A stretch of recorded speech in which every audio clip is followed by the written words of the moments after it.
patriot, and traitor. Who's who? My name is Patrick Henry, and I was born May 29th, 1736, in the amazing place of Hanover County, Virginia, on a plantation that belonged to my mother's family. I was a very musical child and loved playing the flute and the fiddle. At the age of 18, I married Sarah Shelton. After trying my hand at farming, losing our house to a fire, we moved in with my in-laws as I studied to be a lawyer. In 1765, I won the election to the Virginia House of Burgesses.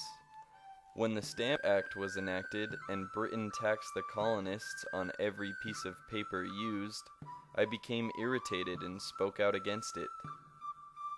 I urged Virginians to arm in self-defense against Britain by stating, "I know not what course others may take, but as for me, give me liberty or give me death." Me and my good friend Sam Adams helped start the rebellion and the revolution against Britain.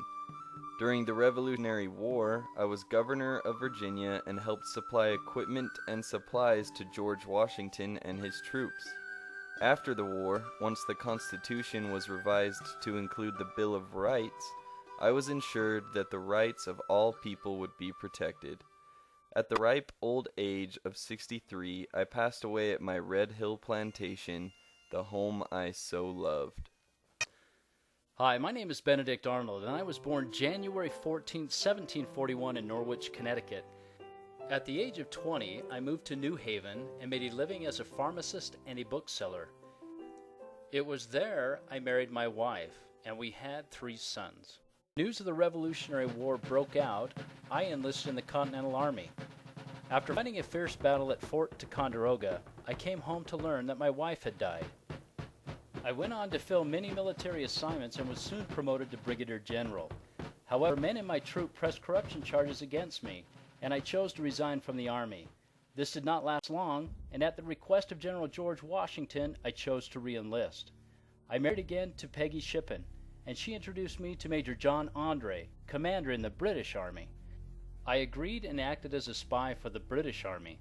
I planned a siege against American troops at West Point. Andre was captured by George Washington and forced to surrender. Before he was hanged, Andre told George how I had spied for him.